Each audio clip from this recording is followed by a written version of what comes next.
Assalamualaikum warahmatullahi wabarakatuh. Bismillahirrahmanirrahim. Innal hamdalillah nahmaduhu wa nasta'inuhu wa nastaghfiruh wa na'udzu billahi min shururi anfusina wa min sayyiati a'malina. May yahdihillahu fala mudilla lahu wa may yudlil fala hadiya lahu. Asyhadu an la ilaha illallah wahdahu la syarika lahu wa asyhadu anna Muhammadan abduhu wa rasuluhu la nabiyya ba'dahu. Allahumma shalli wa sallim wa barik ala sayyidina Muhammadin wa ala alihi wa ashabihi ajma'in. Subhanaka la ilma lana illa ma 'allamtana innaka antal alimul hakim. Wa tub 'alaina innaka antat tawwabur rahim. Wa la hawla wa la quwwata illa billahil 'aliyyil 'azim. Rabbi shrah li sadri wa yassir li amri wahlul 'uqdatam min lisani yafqahu qawli. Amma ba'du. Hadirin jamaah salat maghrib Masjid Besar Taqwa yang dimuliakan Allah. Pertama-tama terlebih dahulu marilah kita sama-sama menjadikan puji dan syukur kita kehadirat Allah Subhanahu wa taala, karena dengan nikmat rahmat, karunia, taufik dan hidayahnya juara di malam hari ini, yakni malam Arba, kembali kita dapat berkumpul dalam rangkaian acara pengajian rutin kajian kitab fikih, kitab Sabil Al-Muhtadin yang disusun oleh Syekh Muhammad Rasyad Al-Banjari Datuk kita Malangkaya. Salawat serta salam semoga pula senantiasa tercurah kepada junjungan kita Nabi besar Muhammad sallallahu alaihi wasallam, pada keluarga beliau, sahabat beliau, dan orang-orang yang senantiasa mengikuti jamaah beliau ila yaumil qiyamah. Dan marilah kita sama-sama memperbaharui atau berniat i'tikaf dengan niat nawaitu an a'taqifa fi hadzal masjid sunnatan lillahi ta'ala. Sengaja saya beriktikaf di dalam masjid ini sunnat atasku karena Allah Ta'ala. Hadirin jamaah salat maghrib Masjid Besar Taqwa yang dimuliakan Allah. Baik, kita akan lanjutkan pelajaran kita kemarin, itu tentang bab i'tikaf.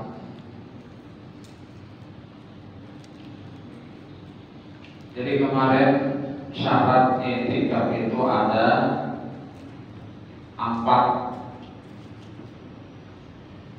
Yang pertama, hendaklah ia beragama Islam. Kemudian yang kedua, hendaklah ia berakal. Kemudian yang ketiga, hendaklah suci dari haid dan nifas. Dan yang keempat, hendaklah suci dari janabah. Ya, ada 4 syarat ini. Harus beragama Islam, berakal, suci dari haid dan nifas, dan hendaklah suci dari junub atau janabah. Tidak sah jika orang yang haid nifas junub, karena mereka haram berhenti di dalam masjid. Jadi menurut Imam Syafi'i, jika orang yang haid nifas junub itu haram berhenti di dalam masjid. Namun lewatnya, kenapa ya, lewat jangan bertahan.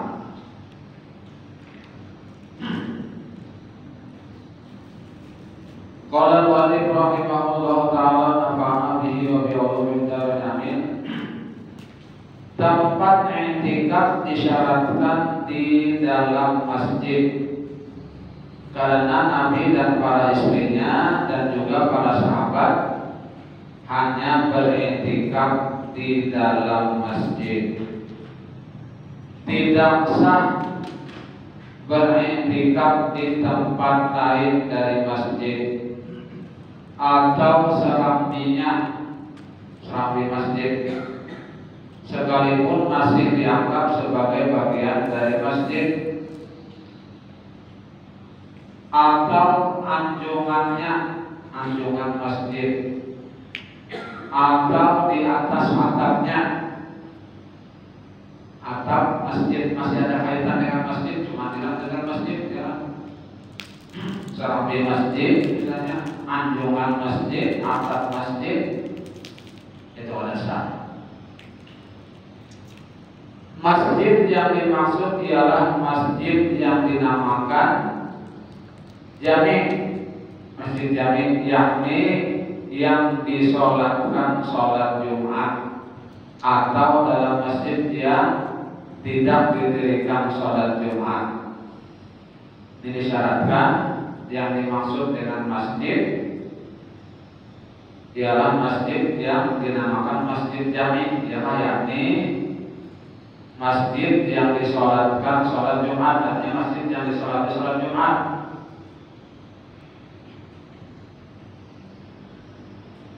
Atau dalam masjid yang tidak didirikan sholat Jumat, berarti hanya langgar atau musola. Karena di Arab itu ada langgar, ya kan? Semuanya namanya masjid, masjid, masjid. Artinya tempat orang sholat. Masjid memang tempat sujud.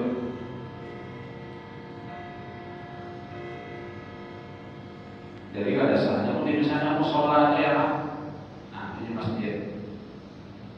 Kalau ini masjid jami, misalnya masjid yang didirikan sholat Jumat di dalamnya. Kalau masjid yang tidak didirikan sholat Jumat itu hanya langgar, katanya kalau kita sini ya kan? Langgar. Maka orang tidak boleh sholat di langgar ya kan? Ada yang mengatakan sholat di langgar tidak boleh. Tidak boleh Pak. Nah, apa orang yang tidak?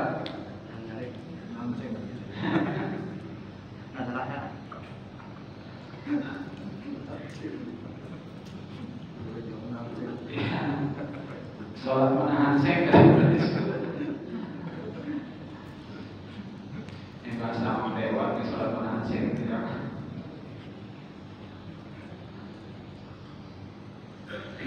Namun beriktikaf di masjid jami terlebih utama dari masjid yang bukan jami tadi. Artinya masjid jami itu masjid yang didirikan sholat Jumat itu lebih utama daripada sholat iktikaf di dalam masjid, tapi kalau didirikan sholat Jumat hanya langgar ya kan? Nah, itu lebih utama masjid yang jami tadi ya, yang didirikan sholat Jumat itu lebih utama, lebih bagus.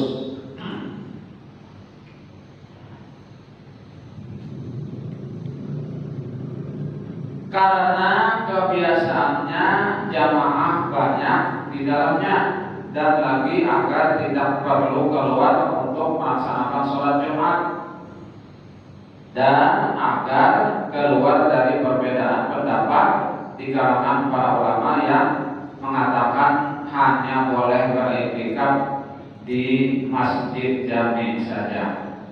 Jadi ada sebagian ulama mengatakan iktikaf itu hanya boleh di masjid jami saja, di masjid yang didirikan sholat Jumat. Ada sebagian ulama. Jadi gunanya tadi supaya yang lebih utama di masjid jami itu karena kita kalau nak sholat Jumat tidak perlu keluar.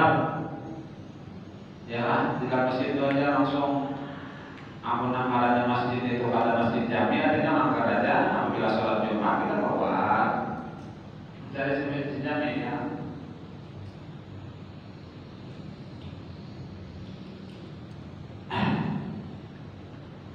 Dan disyaratkan pula pada masjid masjid yang menjadi tempat i'tikaf itu bahwa tanahnya bukan tanah milik orang lain. Tanahnya bukan tanah milik orang lain. Jadi syaratkan. Dan kalau tanahnya adalah tanah orang lain, maka tiadalah sah beriktikaf di dalamnya, melainkan kalau dibikin panggung di atas tanah itu, dibangun suatu bangunannya, dibangun suatu bangunan di atas itu, yang kemudian diwakafkan menjadi masjid, maka sah beriktikaf di dalamnya.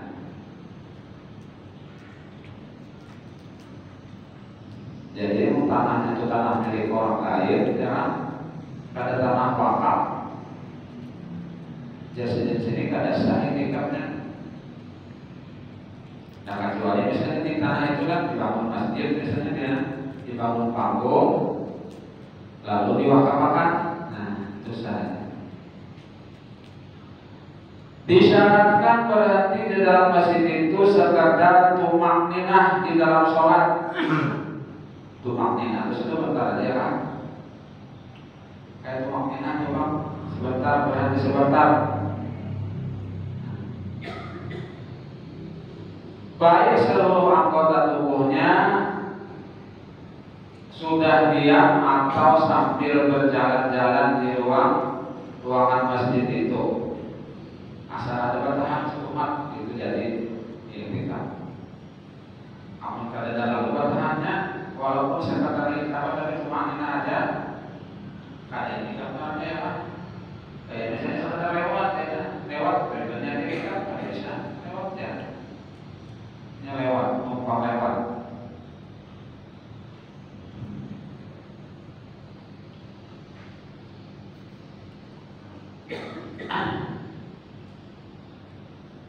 Baik dalam keadaan puasa atau tidak. Baik dalam keadaan puasa atau tidak. Tetapi tidak memadai hanya waktunya sekedar tumakninah sholat atau kurang dari itu. Tidak memadai oleh sedih hanya waktunya sekedar tumakninah sholat atau kurang dari itu. Tidaklah memadai i'tikaf kalau hanya sekedar melintasnya menurut kaul yang kuat. Sekedar melintasnya lewatnya, kadang memadai yang ada saja. Karena yang seperti itu bukan dinamakan i'tikaf. Karena yang seperti itu bukan dinamakan i'tikaf, hanya numpang lewat katanya. Namun sebagian ulama mengatakan sah i'tikaf dengan sekedar lalu di dalam masjid. Ada juga mengatakan yang ulama sah i'tikafnya walaupun sekedar lalu aja di dalam masjid. Banyak i'tikaf misalnya saja. Ada sebagian ulama. Sunat bagi setiap orang yang ingin masuk ke dalam masjid berniat i'tikaf di dalam masjid agar memperoleh pahalanya. Nah, ya, sunat bagi setiap orang yang ingin masuk ke dalam masjid berniat i'tikaf di dalam masjid agar memperoleh pahalanya. Pada i'tikaf ini, ya, apabila masuk masjid berniat i'tikaf berpahala. Tapi misalnya kalau masuk masjid tapi kata niat i'tikaf hanya masuk aja, biar dulu awas misalnya di dalamnya, ada pahalanya. Yang masuk niat i'tikaf.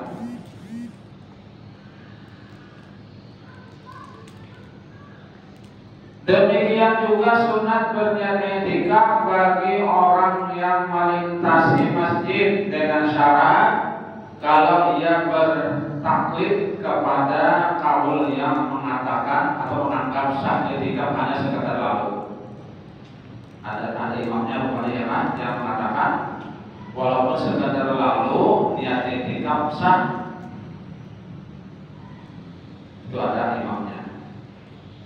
Maka kalau ia tidak bertaklid kepada kaul itu, maka haramlah berniat.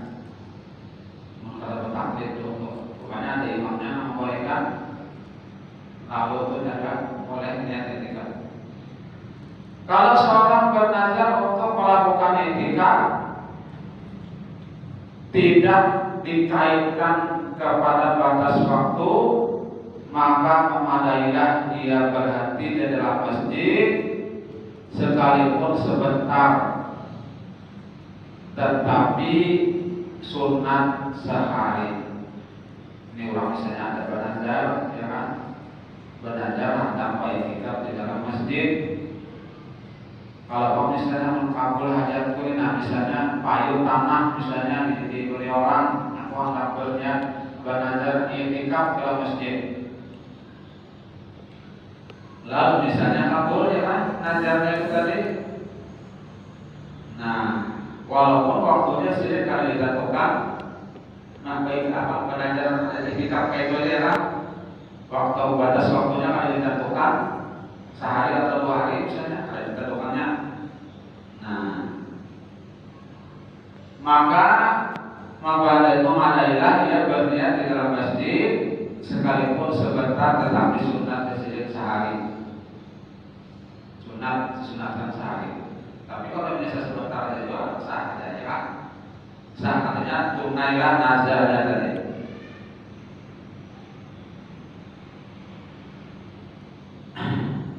Niat i'tikaf disyaratkan berbarengan dengan berhenti.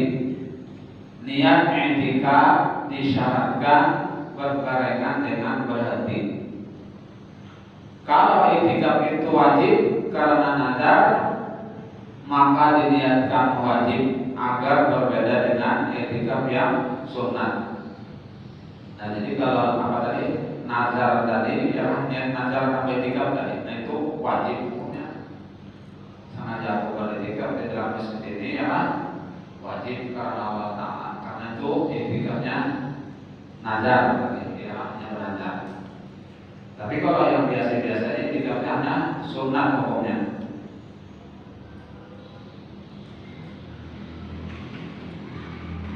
Tidak disyaratkan mentakyinkan sebab wajib seperti nazar. Tidak disyaratkan, artinya menjelaskan sebab wajibnya itu apa, kada dijelaskan. Kada sunat, kada wajib gitu ya kan? Kada wajib. Seperti nazar tadi ya kan? Hanya dicantumkan situ wajib karena Allah Ta'ala. Kalau seorang berniat secara umum seperti tidak ditentukan batas waktunya, maka memadailah niat i'tikaf. Niat i'tikafnya seperti itu, sekalipun lamanya hanya sekadar berhenti di dalam masjid. Tetapi kalau keluar masjid tanpa berniat kembali ketika keluar, lalu kembali lagi ke masjid, maka wajib memperbaharui niatnya. Karena i'tikafnya yang terdahulu dianggap satu ibadah yang sudah terputus karena keluar masjid, dari sekalipun keluar karena buang air besar. Berbeda kalau berniat kembali ketika keluar dan dari masjid, tidaklah wajib memperbaharui niat. Tidaklah wajib memperbaharui niat karena i'tikafnya yang terdahulu tidak terputus sekalipun semasanya cukup lama. Ini misalnya orang berniat i'tikaf di dalam masjid, lalu nak keluar masjid, tapi nih keluarnya nak masuk pulang, ya kan? Lagi masuk lagi kena. Nah itu kan terputus i'tikaf masjid, artinya dia masuk lagi, kada wajib lagi memperbaharui niatnya tadi. Bisa dipahami, tapi niat masuk lagi.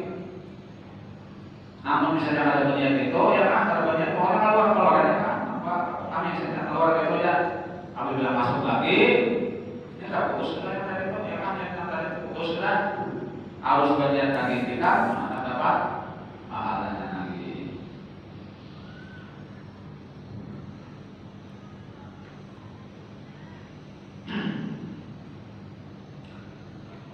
Kalau waktu i'tikaf ditentukan namun hanya secara umum, umpamanya sehari atau sebulan. Kalau ia keluar dari masjid bukan untuk buang air besar dan tidak berniat kembali ketika keluar, maka wajib memperbaharui niat apabila kembali ke masjid.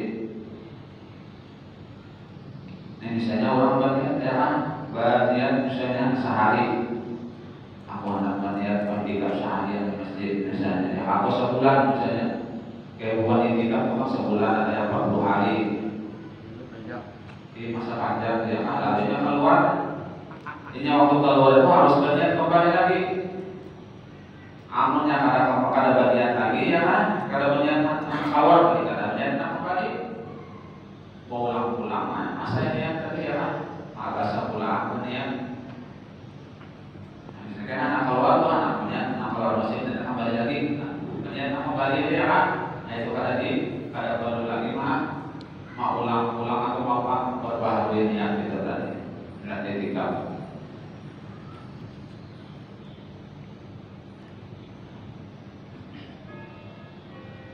Tetapi kalau keluar karena buang air besar atau untuk mendapatkan udara segar, tidaklah putus i'tikafnya, karena buang air besar itu mesti dilakukan seolah-olah dikeluarkan dari masalah yang terdahulu.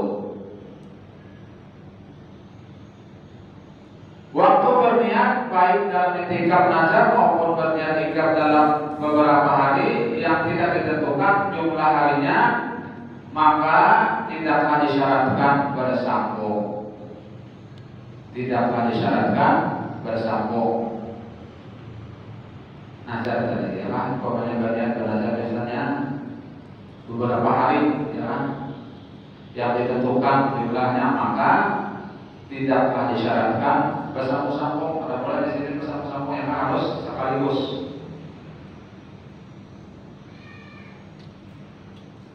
Kalau dalam nazar dilakukan secara bersambung, lalu keluar masjid tanpa niat kembali, maka wajib memperbaharui niat apabila kembali ke dalam masjid.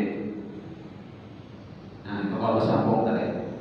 Kalau dalam nazar dilakukan secara bersambung, lalu keluar masjid tanpa niat kembali, maka wajib memperbaharui niat apabila kembali ke dalam masjid.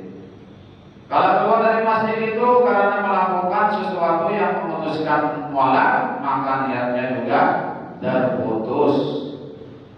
Namun kalau ia melakukan suatu perbuatan yang tidak dianggap memutuskan mualaf, umpamanya buang air besar atau kecil, makan atau perbuatan lainnya yang akan diterangkan kemudian, maka tidaklah wajib memperbaharui niat. Kalau dalam nazar ditentukan masjidnya, maka tidaklah mesti i'tikaf itu dilakukan pada masjid yang ditentukan, karena itu boleh saja beriktikaf di masjid yang lain, terkecuali kalau ditentukan beriktikaf di Masjid Haram, maka tempat i'tikaf itu harus di Masjidil Haram juga. Jadi misalnya kalau lain Masjidil Haram ya kan, berniat anak misalnya di Masjid Nano, kalau baca di masjid yang lainnya ya, asal masjid. Nah, tapi kalau dia tidak masjid apa, i'tikaf di dalam Masjidil Haram, kalau boleh di lain masjid lagi ya kan. Nah itu sudah jelas.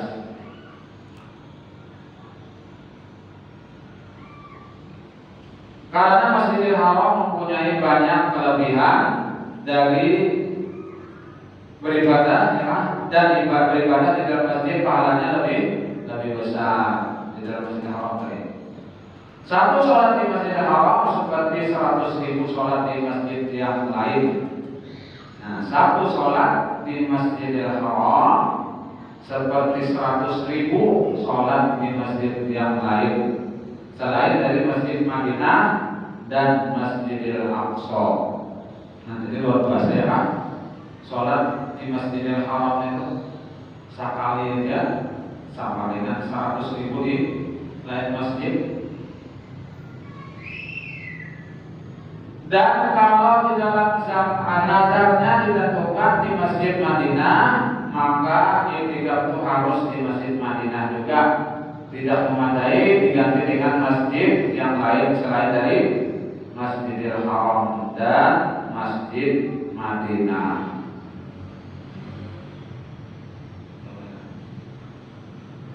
Karena kedua masjid ini lebih afdal dari Masjid Aqsa. Dipahami dari uraian di atas bahwa Masjidil Haram dapat menggantikan Masjid Madinah dan Masjidil Aqsa, ya karena Masjid Haram lebih afdal dari kedua masjid itu. Dan tidak berlaku sebaliknya. Satu sholat di Masjidil Aqsa seperti 1.000 sholat di tempat lain dari masjid yang tiga itu. Satu sholat di Masjidil Aqsa, ya kan, itu seperti 1.000 sholat di tempat lain dari Masjidil Haram dan Masjid Nabawi. Dan satu sholat di Masjid Haram Madinah, Masjid Nabawi seperti 1.000 sholat di dalam Masjidil Aqsa. Nah, dan satu sholat di masjid dalam Masjid Madinah, Masjid Nabawi seperti 1.000 sholat di dalam Masjidil Aqsa, dan seperti 1.000.000 kali sholat di tempat yang lain dari Masjidil Aqsa. Biasalah. Satu sholat di Masjidil Haram seperti 100.000 sholat di dalam Masjid Madinah. Satu sholat di Masjidil Haram seperti 100.000 sholat di dalam Masjid Madinah. Karena itu usahakan mengerjakan sholat di dalam Masjidil Haram, karena satu kali sholat di dalamnya sama seperti 1.000.000 sholat di masjid yang lain dari Masjid Nabawi dan Masjidil Aqsa. Demikianlah yang diterangkan oleh Syekh Ibnu Hajar di dalam kitabnya yang bernama Tuhfah. Haram beriktikaf bagi istri dan hamba sahaya tanpa izin suami atau tuannya. Tetapi jika kalau karena i'tikaf itu masih dapat dilakukan tugasnya, umpamanya yang keduanya hadir di masjid dengan suami dan tuannya, maka keduanya berniat i'tikaf, maka keduanya boleh beriktikaf. Nah, jadi istri atau hamba yang itu pada boleh i'tikaf di masjid tanpa izin suaminya. Kalau tanpa izin, ada izinnya boleh, ya kan? Atau langsung dengan suaminya atau dengan tuannya.